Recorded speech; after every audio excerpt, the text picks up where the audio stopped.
त्रिकूटम् वन्दे महापुरुष ते शरणारविन्दम्। श्री राधा मेरी स्वामिनी, मैं राधे जी को दास, मोहि कृपा करि दीजियो। श्री वृंदावन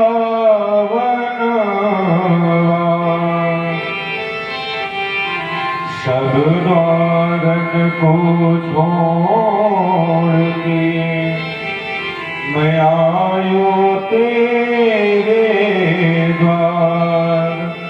हे वृषभानु की लाडली, निप मेरी ओर निहार। जय जय श्री राधा रमण, जय जय नवल किशोर। जय गोपी चित चोर प्रभु, जय जय माखन चोर। परिवार कृष्ण लाल की जय हो। आइए कुछ भगवत नाम संकीर्तन के द्वारा अपने मनोवाणी को पवित्र करते हैं। जीवन है तेरे हवाले, जीवन है तेरे हवाले, मुरलिया वाले।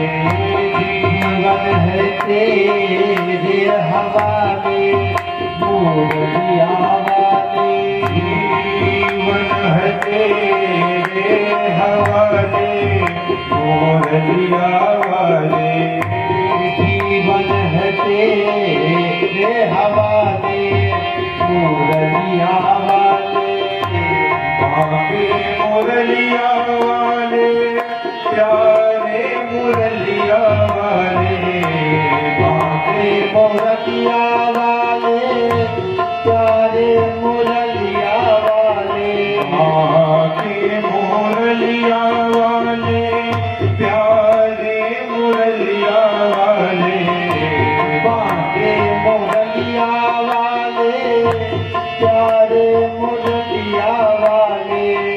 जीवन है तेरे हवाले, मुरलिया वाले। जीवन है तेरे हवाले, मुरलिया वाले।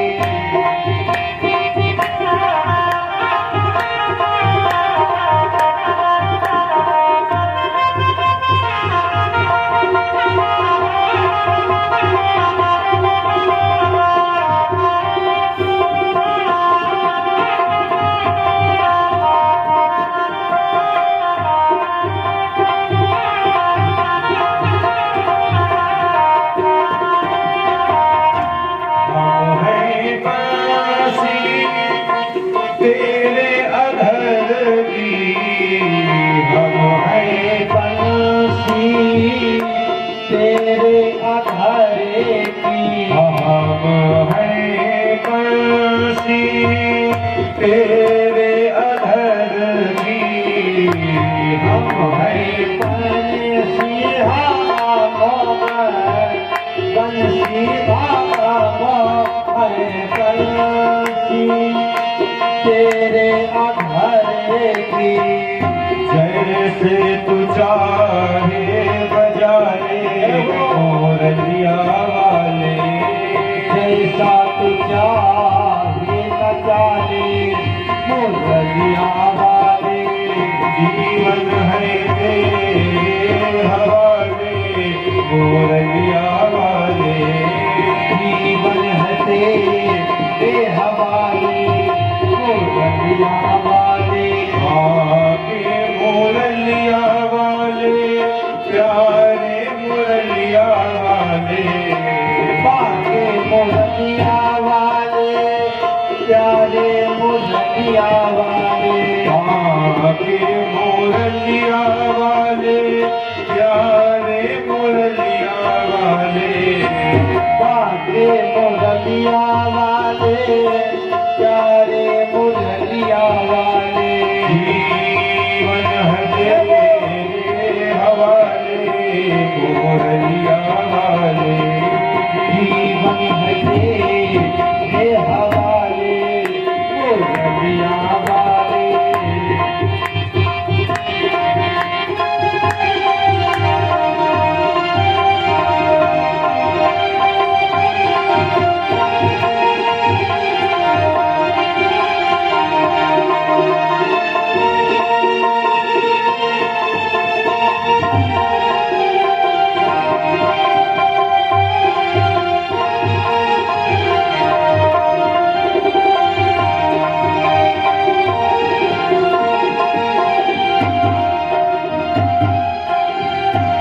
अपने चरण की सेवा देकर अपनी चरणी की सेवा देकर अपने चरण की सेवा देकर अपनी चरणी की सेवा देकर सेवा देकर हाँ सेवा देकर सेवा देकर सेवा देकर अपने चरण की सेवा देकर अपनी चरण की सेवा देकर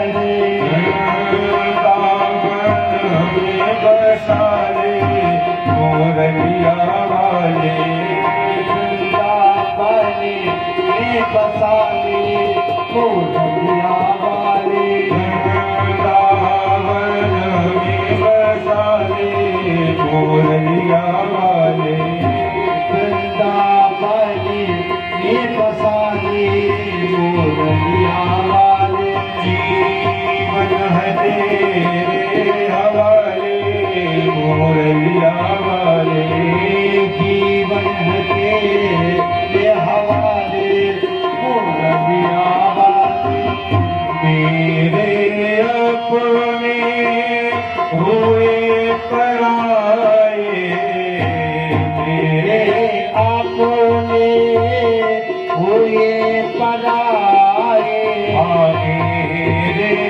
अपने हुए पराए मेरे अपने हुए पराए अब तू ही अपना ले मुरलिया वाले तुम्हें अपना ले मुरलिया वाले जीवन है तेरे हवाले मुरलिया वाले जीवन है तेरे हवाले मुरलिया वाले आगे मुरलिया वाले प्यारे मुरलिया वाले बाके मुरलिया वाले प्यारे मुरलिया वाले जीवन है तेरे हवाले मुरलिया वाले जीवन है तेरे हवाले मुरलिया वाले जीवन है तेरे हवाले मुरलिया वाले वृंदावन बिहारी लाल की जय हो श्री राघवेंद्र सरकार की जय हो अनंत बलवंत हनुमंत लाल जी महाराज की जय हो शंकर भगवान की जय हो दुर्गा मैया की जय हो काली मैया की जय हो गंगा मैया की जय हो यमुना मैया की जय हो गौ माता की जय हो। संत समाज की जय हो। ग्राम देवताओं की जय हो। श्री वृंदावन धाम की जय हो। श्री चित्रकूट धाम की जय हो। जय जय श्री राधे श्याम। मंगल में राजपालेश्वर अकारण करुणा गुणालय भक्तवांछित कल्पतरु तड़ित बिंदित पीतांबरधारी बालकृष्ण लाल की वांगनी प्रतिमूर्ति श्रीमद् भागवत।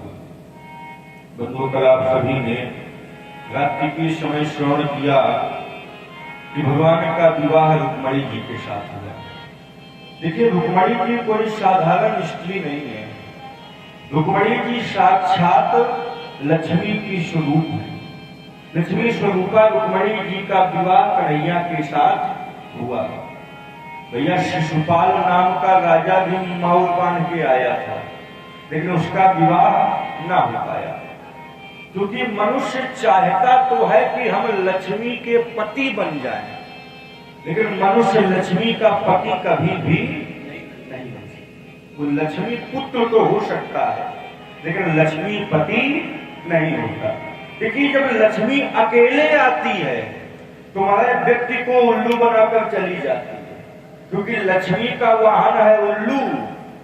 आप लोग नाम बता। और वैष्णवी देवी जी की ओर से ठाकुर जी के चरणों में 10 रुपये समर्पित है भगवान महामंगल। जब उल्लू आप लोगों ने लक्ष्मी जी की पूजा की होगी दीपावली में, तो देखा होगा लक्ष्मी जी का वाहन होता है उल्लू। जब लक्ष्मी अकेले आती है तो उल्लू बनाकर चली जाती है, लेकिन जब नारायण के साथ आती है तो जीवन भर आपके साथ रहती है। लक्ष्मी जी का हमारे रुक्मणी जी की प्राप्ति राजा भीष्मक को सरोवर से हुई थी।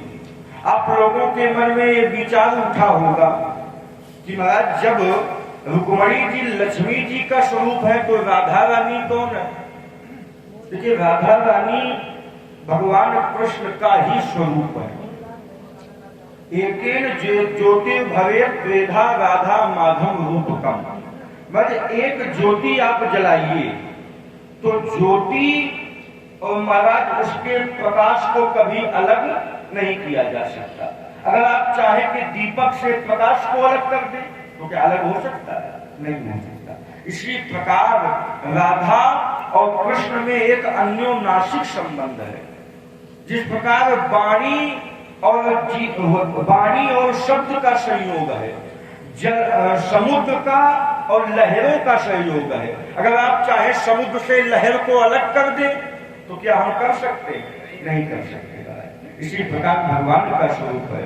गिरा अर्थ जल बीच सम कही अति भिन्न न भिन्न वर्णो सीताराम पद जीना ही परम प्रिय खिन्न। ये 2 शरीर और 1 प्राण है। देखिए, भागवत में 18,000 श्लोक, 18,000 श्लोक, 12 स्कंद, लेकिन पूरे भागवत में कहीं राधा शब्द का प्रयोग नहीं किया गया। पूरे भागवत में कहीं राधा नाम है ही नहीं। आप लोग मन में विचार कर रहे होंगे राधा माधव का पूरा चरित्र है, उन्हीं के आधार पर पूरे भागवत की रचना हुई है, लेकिन राधा जी का नाम सुखदेव जी ने क्यों नहीं लिया? कारण है महाराज, अगर राधा नाम का मुख से उच्चारण सुखदेव जी कर देते, अगर सुखदेव जी महाराज राधा नाम ले लेते तो सुखदेव जी महाराज की 6 महीना की समाधि लग जाती महाराज। और राजा परीक्षित के पास कितने दिन का समय है? 7 दिन का समय है। अगर 6 महीना की समाधि लग जाती तो राजा परीक्षित तो इंतजार करता रह जाता नहीं महाराज। दूसरा कारण, जो राधा रानी है ये सुखदेव जी के गुरु है महाराज। और हमारे शास्त्र कहते हैं आत्म नाम गुरु नाम पत्नी नामस्तथैव च ज्येष्ठ पुत्रस्य नामस्य न ब्रूहि कदाचन। नाम, अपना नाम कभी न लेना चाहिए। ये नहीं है कि कोई पूछे कि आपका क्या नाम है बताओ, तो बता देना चाहिए, लेकिन अभिमान के साथ न कहना चाहिए मुझको नहीं जानते मेरा ये नाम है। गुरु नाम, अपने गुरु का नाम न लेना चाहिए। पत्नी नामस तथैव च, पति को पत्नी का नाम और पत्नी को पति का नाम कभी न लेना चाहिए। मगर आओ सब तो बन गई पैया न बनी। आज का समय ही ऐसा आ गया, मगर विवाह हुए शादी हुए मगर 4 दिन नहीं हुए और नाम लेना पागल। पहले मगर ये परंपरा थी कि मगर अपने पति का नाम नहीं लिया जा सकता। हमारी कथा रायबरेली में चल रही थी बटोही गार्डन में, तो महाराज हम संकीर्तन करवा रहे थे, गोविंद जय जय गोपाल जय जय राधा रमण हरि गोविंद जय जय। वहीं एक माता जी बैठी थी, वो भजन कर रही थी, गोविंद जय जय गोपाल जय जय पप्पू के पापा गोविंद जय जय। हमने कहा माता जी ये भजन में बीच में गड़बड़ कैसे? का जो बीच में नाम आता है वो हमारे पतिदेव का नाम है। हमने क्या राधा रमण कहा? हाँ, तो पहले ऐसे मर्यादा थी, मगर बड़े पुत्र का नाम कभी भी न लेना चाहिए। इसलिए सुखदेव जी की गुरु है राधा रानी, इसलिए भागवत में कहीं राधा रानी के शब्द का प्रयोग नहीं है। क्योंकि भूमि तत्व, व्योम तत्व, जल तत्व, अग्नि तत्व, पांचों तत्व मिश्रित करी एक ही में जोड़ी है। सनकादिक सिद्ध तत्व, आनंद प्रसिद्ध तत्व, अष्ट सिद्धि रिद्धि तत्व, नेति नेति जोड़ी है। प्रेमी कभी नाग और किन्नर को तत्व देखो, शेष और महेश शक्ति नेति नेति जोड़ी है। तत्वन के तत्व जग जीवन श्री कृष्ण चंद्र, कृष्ण रूप तत्व वृषभानु की किशोरी है। मैं आगे सुखदेव जी वर्णन करते हैं, गोविंद का विवाह हुआ। विवाह के पश्चात गोविंद के यहाँ एक बालक का जन्म हुआ। ये बालक कोई साधारण नहीं थे, ये साक्षात कामदेव के अवतार थे। भगवान शंकर की जब समाधि को भंग करने के लिए काम गया, तुम्हारे 5 प्रकार के बाण मारा, मारण, मोहन, स्कंभन, उच्चाटन, आकर्षण। लेकिन भगवान शंकर का काम कुछ बिगाड़ नहीं पाया। भोलेनाथ ने क्या किया? तब शिवती सरनयन उधारा, चितवत काम भयउ जर छारा।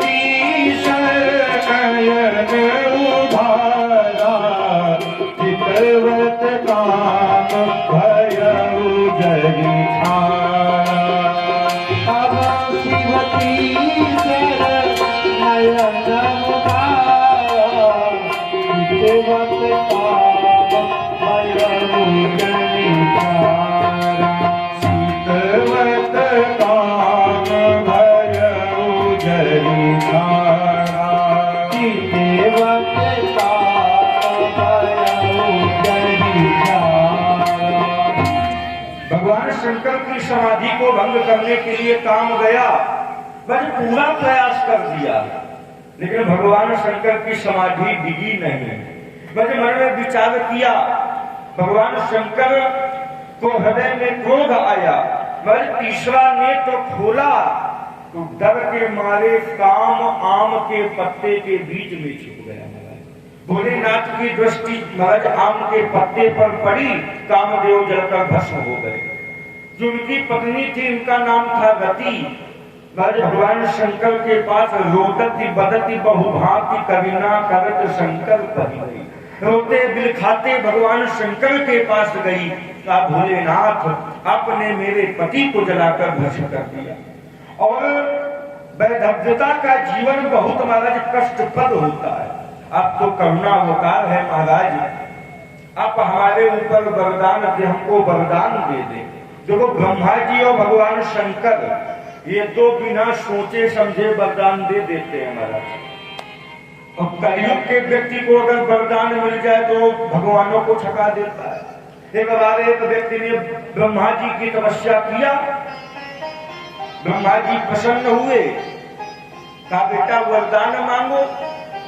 उसने कहा महाराज 3 वरदान चाहिए। कहा ठीक है मांगो वरदान। उसने कहा मेरा घर बढ़िया दुखंडा बन जाए, मेरे यहाँ भाई अपार संपत्ति हो जाए, और तीसरा वरदान ये दीजिए जब बुलाओ तब फिर आप आ जाओ। ब्रह्मा जी चले गए। बारिश का समय आया, बारिश होने लगी, ताजा ताजा पेंट करवाया था, उसके घर का पेंट बही गया। उसने कहा ब्रह्मा जी ने कहा हाँ जी। कहा 3 वरदान मांगता हूं, मेरे घर में प्लास्टिक पेंट हो जाए। दूसरा वरदान मेरे घर में कभी बरसात ना हो, और तीसरा वरदान जब चाहूं तब फिर 3 वरदान मांगू।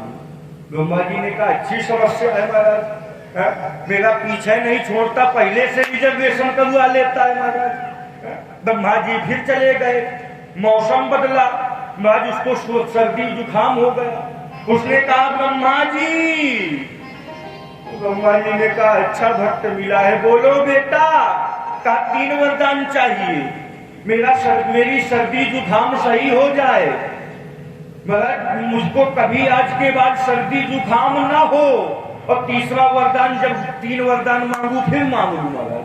फिर ब्रह्मा जी चले गए, भगवान विष्णु के पास रोते रोते पहुंचे। कहा प्रभु बहुत हाल खराब है। भगवान विष्णु ने कहा बिना सोचे समझे वरदान दो तो यही हाल होगा। एक बार भोलेनाथ ने भी वरदान दिया था।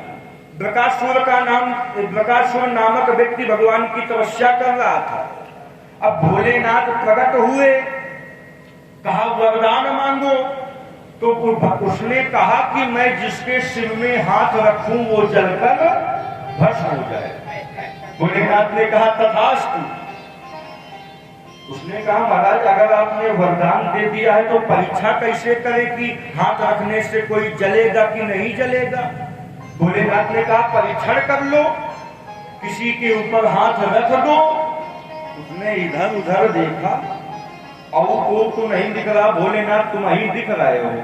आप के सिर पे हाथ रखूंगा। भोलेनाथ महाराज लंबी दौड़ भागे, आगे आगे भोलेनाथ, पीछे पीछे बकासुर। भागते भागते भागते भागते भगवान विष्णु मिल गए। कहा बाबा आजे चक्कर में फंसे हो, जब इसको चाहो आप वरदान दे देते हो, लेकिन आगे पक्का भक्त मिला है। भोलेनाथ ने कहा प्रभु आज जान बचाओ, आज के बाद जल्दी से किसी को वरदान नहीं दूंगा। भोलेनाथ ने कहा रुको। भगवान विष्णु ने मोहिनी रूप धारण किया और उसके पास पहुंचे। कहा क्या हुआ। कहा मुझको वरदान मिल गया है, आज से मेरा नाम है भस्मासुर, मैं जिसके ऊपर हाथ रखूंगा वो जलकर भस्म हो जाएगा। भोलेनाथ ने भगवान विष्णु ने कहा किसने वरदान दिया। कहा भोलेनाथ ने वरदान दिया। अरे कहा तुम भी किसके चक्कर में पड़ गए, वो बाबा खाए भांग डोलता रहता है और जिसको चाहो वही वरदान देता रहता है, परीक्षण किया है। उसने कहा महाराज परीक्षण तो अभी नहीं किया। कहा परीक्षण करके देखो, ऐसा करो अपने सिर पे हाथ रखो। उसने कहा महाराज मुझको ही मूर्ख समझा है क्या, मैं अपने सिर पर हाथ रखूंगा तो जलकर नहीं भस्म हो जाऊंगा। भगवान विष्णु ने कहा ऐसे नहीं, पहले थोड़ा ऊपर रखो। अगर हमारे हाथ में अग्नि की शक्ति होगी तो गर्माहटा आएगा, और जैसे गर्माहटा आए तो हटा लेना। हमारा वो भी भोला भाला, उसने इतने में हाथ रखा।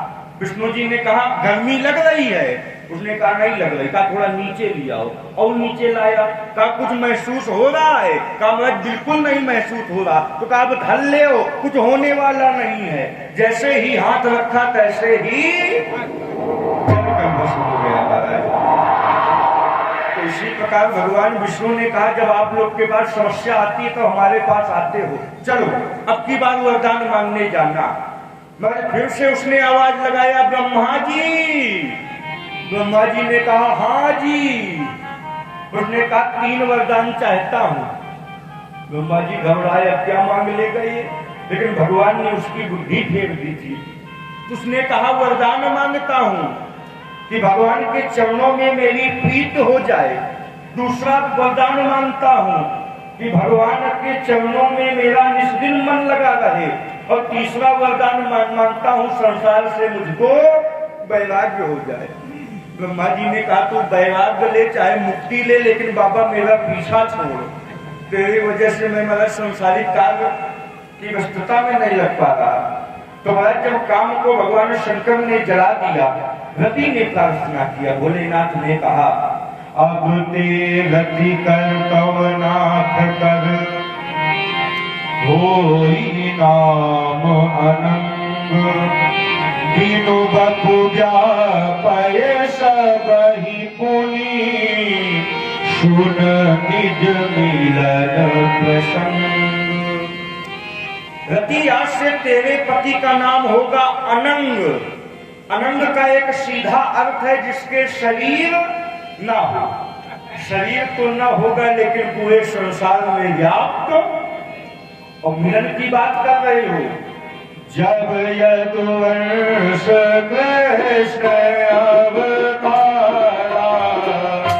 जब यदुवंश कृष्ण अवतारा जब यदुवंश कृष्ण अवतारा जब यदुवंश कृष्ण अवतारा हुई है हरणी कहाँ कहीं भारा हुई है हरणी मई भारा कृष्ण तनय होई पति तोरा कृष्ण तनय होई पति तोरा बचन अन्यथा होय न मोरा वचन अन्यथा होय न मोरा बचन अन्यथा होय न मोरा वचन अन्यथा होय न मोरा।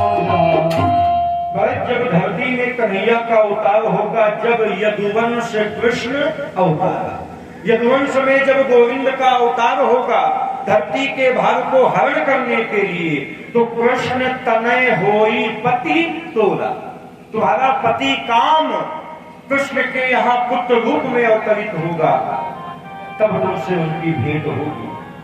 अब जब नारद जी के मारे कोई राक्षस बजे पावे तब तो, मगर एक संभ्रष्ण नामक दैत्य रहता था, उसको ब्रह्मा जी ने बता रखा था कि जो कृष्ण का पहला पुत्र होगा उसके द्वारा तुम्हारी मृत्यु है।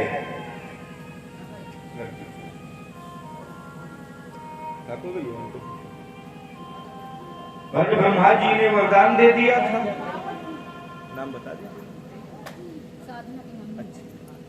और साधना देवी जी की मम्मी जी की ओर से 11 पुत्र ठाकुर जी के चरणों में समर्पित है। भगवान महामंगल करें। महाराज उसको ब्रह्मा जी ने वरदान दिया था कि कृष्ण के पुत्र के द्वारा तुम्हारी मृत्यु होगी। और प्रमोद भैया जी की ओर से ठाकुर जी के चरणों में 10 पुत्र समर्पित है। भैया का भगवान महामंगल करे। मगर वो यही इंतजार में था कब गोविंद के पुत्र का जन्म हो और कब मैं उसको मार दूं। अब इधर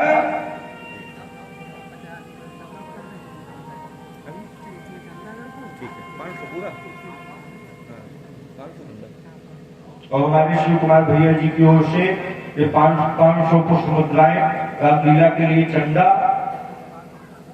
और ये 50 पुष्प मुद्राएं, इसमें 25 पुष्प मुद्राएं संगीत मंच पर, और 25 फुट का ठाकुर जी के चरणों में समर्पित है। भगवान महामंगल करे। तो आज नारद जी पहुंचे। नारद जी ने कहा, शंभरासुर तुम्हारे काल ने जन्म ले लिया है, अभी वो सोवर में है, सूतिका ग्रह में है, अगर तुम उसको अभी मार दो तो काम आसान हो जाएगा। महाराज वो रात्रि में द्वारिका में घुस गया और रात ही रात में मैं उस बालक का अपहरण कर लिया। समुद्र के बीच से जा रहा था, देखा समुद्र है, इसको यहीं समाप्त कर देता हूं। मैं उस बालक को समुद्र में ही फेंक दिया। लेकिन जाको राखे साया, मार सके ना कोई। भगवान जिसकी रक्षा करते हैं संसार में, उसको मारने वाला कोई। मैं उस बच्चे को एक मछली ने निगल लिया और उस मछली को एक मछुआरे ने पकड़ लिया। और वो मछुआरा रहता था शंभरासुर के नगर में ही। वहीं महाराज पहुंच गए। देखिए, जब महाराज उस मछली को शंभरासुर की रसोई में काटा गया तो उसी बालक का जन्म हो गया। शंभरासुर के पास लेकर जाया गया बालक को। शंभरासुर ने कहा, ये हमारे काम का नहीं है, ऐसा करो हमारी दासी मायावती को दे दो। मायावती वही रति की स्वरूप है, जो रति थी वही शंभरासुर के यहाँ मायावती के रूप में दासी बनी रहती थी। देखिए, ये नाम चारों युग में रहा है। सतयुग में मेरे कालनेमी की पत्नी का नाम मायावती, त्रेता में कुंभकर्ण की सास का नाम मायावती, द्वापर में आप सुन रहे हो और कलयुग में देखे रहे हो। इसलिए चारों युग प्रताप, ये नाम का प्रताप चारों युग में रहा। भाई एक दिन धीरे धीरे प्रद्युम्न जी महाराज बड़े होने लगे। भाई एक दिन कटाक्ष नेत्रों से मायावती प्रद्युम्न को देख रही थी। प्रद्युम्न ने कहा, आपने हमारा पालन पोषण किया है और 5 प्रकार की माताएं हमारे शास्त्रों में बताई गई हैं। राजपत्नी, गुरु पत्नी, मित्र पत्नी तथैव च पत्नी माता स्वमाता च पंचैते मातृस्मृता। राजपत्नी, जो राजा की पत्नी है वो हमारी माता है। गुरु पत्नी, गुरु की पत्नी हमारी माता है। मित्र पत्नी तथैव च, जो मित्र की पत्नी है वो भी हमारी माता है। पत्नी माता स्वमाता, पत्नी माता यानी जो पत्नी की माता है सास, वो भी हमारी माता है और अपनी माता तो माता। तो आप इस प्रकार के नेत्रों से मुझको क्यों देख रही हैं? रति ने कहा, शायद तुमको याद नहीं है प्रद्युम्न, पूर्व जन्म में तुम काम थे, मैं तुम्हारी पत्नी रति थी। और जो ये शंभरासुर है ना, इसने तुम्हें मारने के लिए समुद्र में फेंक दिया था। अब ऐसा करो, भैया नाम बता दीजिए। अच्छा, और किर्रा भैया जी की ओर से ठाकुर जी के चरणों में 11 पुष्प समर्पित है। भैया का भगवान महामंगल करे। मतलब प्रद्युम्न ने शंभरासुर का वध कैसे करते? भगवान शंकर ने इसको एक त्रिशूल दे रखा था। जब तक इसके हाथ में ये त्रिशूल रहता तब तक इसको कोई मार नहीं सकता। लेकिन जब शंभरासुर भगवान शंकर की पूजा करने के लिए मंदिर में जाता था तो मंदिर में अस्त्र शस्त्र ले जाना वर्जित है, चरण पादुका ले जाना वर्जित है। और राजकुमार भैया जी की ओर से ठाकुर जी के चरणों में 10 पुष्प समर्पित है। भैया का भगवान महामंगल करे। जब मंदिर में भगवान शंकर की पूजा करके निकला, महाराज प्रद्युम्न ने इसको ललकारा, युद्ध होने लगा, प्रद्युम्न ने इसका वध कर दिया महाराज। और नगर का जितना खजाना था वो एक विमान में भरवाया और द्वारिका के लिए प्रस्थान कर दिए। हमारे वृंदावन में एक महान संत हुए हैं, नाम था जटा वाले बाबा। उनका प्रतिदिन का नियम था, गोवर्धन जी की परिक्रमा 21 किलोमीटर की है भैया, लेकिन वो 4 परिक्रमा रोज लगाते थे। ठाकुर जी को अपने हृदय से बहुत मानते थे। महाराज तब गोवर्धन की परिक्रमा का मार्ग कच्चा था। एक दिन संत भगवान चले जा रहे थे, उनकी जटाएं एक पेड़ में फंस गई। संत भगवान ने कहा अच्छा, अब जिसने ये जटाएं महाराज इस पेड़ में फंसाई है वही इन जटाओं को खोलेगा तो ही मैं आगे बढ़ूंगा। भाई वही खड़े हो गए। एक दिन वो बीते, 2 दिन बीते, ग्वाल बाल गैया चराने के लिए आते थे। बाबा कहा भयो, बाबा ये क्या हो गया? अच्छा अगर आपकी आज्ञा हो तो जटा मैं सुलझा दूं। बाबा ने कहा दूर रहना, जिसने जटा फैलाया है वही महाराज हमारी जटा सुलझाएगा। महाराज 4 दिन बीते, कन्हैया ने कहा अगर मैं बाबा की जटाओं को सुलझाने नहीं जाऊंगा तो महाराज बाबा मानने वाला नहीं है। संसार में 3 हट होते हैं महाराज, राज हट, राजा का हट, संत का हट और स्त्री का हट। संत का हट भी बहुत तगड़ा होता है महाराज। बाबा ने खाना भी छोड़ दिया, पानी भी छोड़ दिया। मन में यही निश्चय था अगर गोविंद जटा को सुलझाएंगे तो ही मैं यहां से आगे। गोविंद ने एक दिन उनके हृदय में दया आ गई। महाराज कन्हैया आए और जटा को कहा बाबा मैं जटा को सुलझा दूं। बाबा ने कहा दूर रहना लाला। गोविंद ने कहा बाबा मैं आपका कन्हैया। संत ने कहा हम मानने वाले नहीं हैं, क्योंकि गोविंद सदैव राधा रानी के साथ ही रहते हैं। बिना राधा रानी के गोविंद का कुछ काम नहीं बनता। तो अगर राधा रानी आकर कह देंगी कि तुम गोविंद हो तो मैं मान लूंगा, नहीं तो मैं मानने वाला नहीं हूं। मगर राधा रानी को भी व्यवस्था के कारण आना पड़ा और कहना पड़ा ये साक्षात गोविंद है। महाराज ऐसे ऐसे दिव्य संत महाराज हमारे वृंदावन में हुए। आगे सुखदेव जी ने वर्णन किया। महाराज द्वारिकापुरी का निर्माण विश्वकर्मा जी ने किया। महाराज उस नगरी के निर्माण के बाद वहां पर यादवों को बसाया गया। वहीं एक यादव रहता था, नाम था सत्राजित। महाराज सूर्य देवता की उपासना करता था। अच्छा इस कथा का एक विशेष महत्व है, इस महत्व को आप समझिए। महाराज जो भादव सुदी, क्या नाम? रानी बिटिया नाम। अच्छा, और रानी बिटिया जी की ओर से ठाकुर जी के चरणों में 11 पुष्पांजलि समर्पित है। भगवान महामंगल।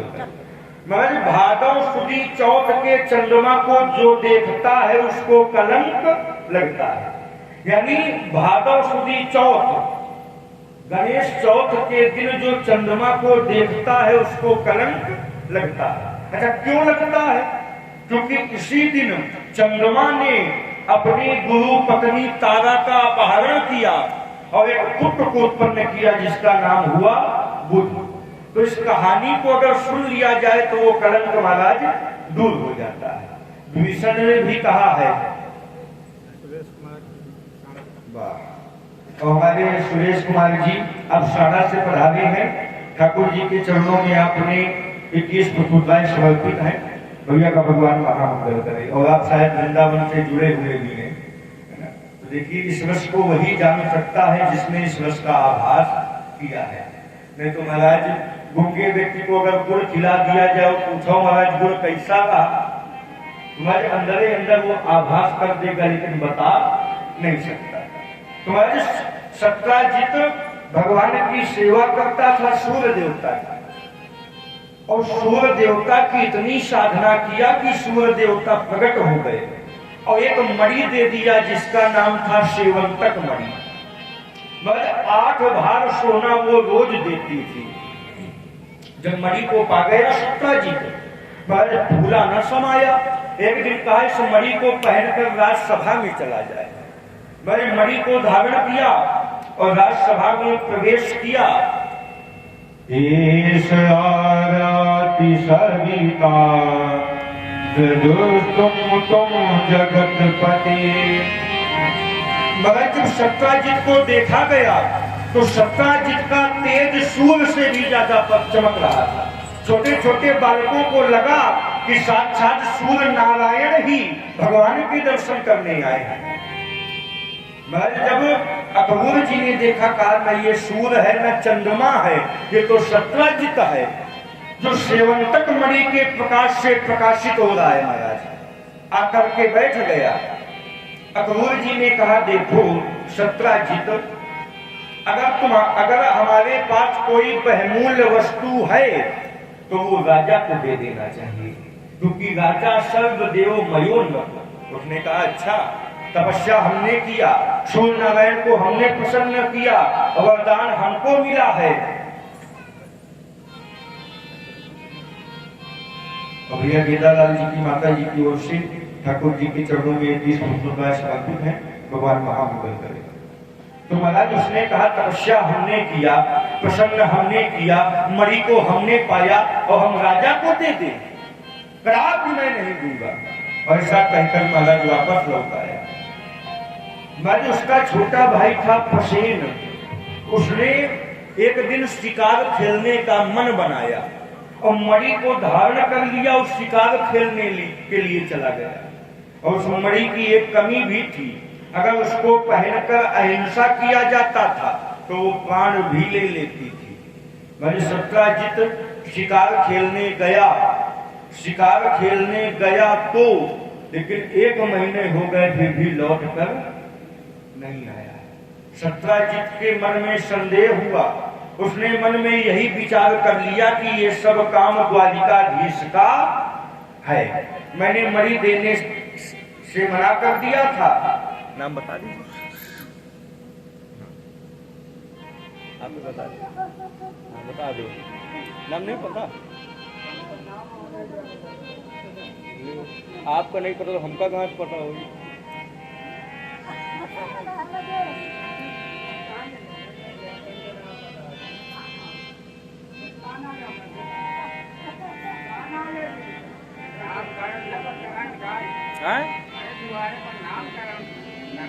बिलभद्र, हाँ। और राजेश भैया जी की ओर से ठाकुर जी के चरणों में 11 पुष्प समर्पित है। भैया का भगवान नाम मंगल करे। तुम्हारे वो लौट कर नहीं आया। सत्राजित ने अपनी पत्नी से कहा, मैं जानता हूं ये कार्य किसने किया। पत्नी ने कहा, हमको बताओ। कहा, तुमको नहीं बताऊंगा, क्योंकि अगर तुमको हमने बता दिया तुम पूरे द्वारिका में ये खबर फैला दोगी। कैसे मेहरियन के बाद में कोनो बात, मेहरियन के पेट में कोनो बात टिकट तो है नहीं है। बुलौआ में गई, कोनो शादी ब्याह में गई, बहनी हमारी ऐसा भा, तो इसमें क्या भारत की माताओं का दोष है? नहीं, भारत की नारियां महाराज श्रापित है। जब युधिष्ठिर अपने भाइयों का पिंडदान कर रहे थे तो माता कुंती ने कहा, एक पिंडदान कर्ण के भी नाम का कर दे। युधिष्ठिर ने कहा, कंस हमारी जात का नहीं, हमारे कुल का नहीं, हमारे वंश का नहीं, तो हम कहे पिंडदान करें। तब माता कुंती के नेत्रों में आंसू आ गए थे। कहा, बेटा तुमको मैं क्या बताऊं, वो तुम्हारा ही भाई था। बस जब ये बात मुझे पता चली युधिष्ठिर जी को, तो श्राप दे दिया। आज से मैं भारत के नारियों को श्राप देता हूं कि इनके पेट में कोई बात रुकेगी। अगर तुम मैया मुझको पहले बता देती तो भाई के मृत्यु का मैं कारण ना बनता। तो कहा, अगर हम तुमसे बता देंगे तुम सबसे फैला दो। उसने कहा, महाराज हम बिल्कुल नहीं बताएंगे। तो कहा, मुझको बिल्कुल पता है ये काम द्वारिकाधीश का ही, उन्होंने ही मुझसे मणि मांगी थी, मैंने देने से मना कर दिया था, तो मेरे भाई को मरवा कर द्वारिकाधीश ने मणि हड़प लिया। महाराज अब बात कहाँ, करने जपंजना, एक कान से दूसरे कान, दूसरे कान से तीसरी कान, बात आज घूमते घूमते द्वारिकाधीश के कानों में पड़ी। द्वारिकाधीश ने कहा, हो असर हुआ है, क्योंकि गोविंद ने भी चौथ के चांद को एक दिन देख लिया था। बोले, गोविंद ने कहा, अब चंद्रमा अपना असर दिखा रहा है, यानी मैंने कोई अपराध भी नहीं किया तो झूठा कलंक लग रहा है। कलंक ने महाराज जब साक्षात परमात्मा को नहीं छोड़ा तो हम आप क्या कलंक से बच सकते हैं? पुरानी कहावत है, काजल की कोठरी में कितनों हूँ सयानो जाए, काजल की एक लीक लागी है पे लागी है। गोविंद को कलंक लगा। गोविंद ने कहा इस कलंक को मैं भूलूंगा महाराज। सेना को सजाया और महाराज सत्राजित के भाई को ढूंढने के लिए चल दिया। मैंने देखा प्रसेन मरा पड़ा हुआ है और आगे गए घोड़ा मरा पड़ा हुआ है। अनुमान ये लगाया गया कि घोड़े को और प्रसेन को मारे सिंह ने मारा। और आगे चले तो सिंह को किसने मारा, क्योंकि सिंह भी मारा पड़ा था। आगे चले तो एक गुफा थी महाराज। गुफा में गोविंद प्रवेश करने लगे और द्वारपालों को बाहर ही सैनिकों को लगा दिया, भैया तुम न चलो, अगर कोई खतरा होगा तो हम ही उस खतरे को बढ़ गए। जामवंत जी की पुत्री जामवंती उसी मणि के साथ खेल रही थी। ये वही जामवंत जी महाराज है रामावतार वाले। भगवान से कहा था प्रभु युद्ध तो भा लेकिन मजा ना आई, क्योंकि जामवंत जी महाराज अतुलित बलशाली थे। महाराज एक बार रावण से भिड़ गए, एक बार मेघनाद से भिड़ गए। मेघनाद ने महाराज त्रिशूल का प्रयोग किया, लेकिन जामवंत जी ने बीच में महाराज त्रिशूल पकड़ लिया।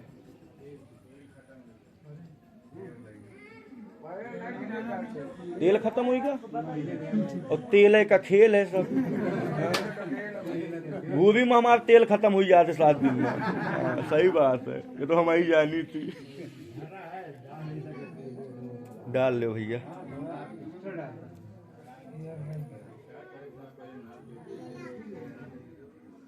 लाइटो बहुत हुआ है।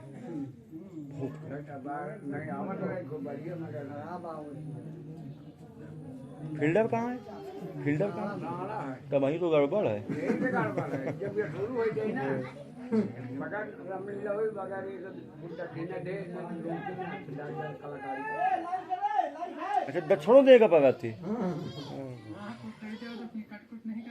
ये रात भर चला तो अब देख बारी बहुत जगह के दक्षिणा लागत ही है। यही मुझे बड़ा हुआ हो जाता काट के मजबूत पड़ गया। ये नाम गए कटो का बड़ी के पास से भगवान बियाह किया। हैं? अरे रीछ से बियाह किया भगवान ने। हाँ रीछ नहीं, रीछ की बिटिया से किया। लाइट नहीं आया, नहीं वाला एक दुनिया वाला बल्ब जले लगा। अरे चलो तेल भाई का हो जाए तो मैं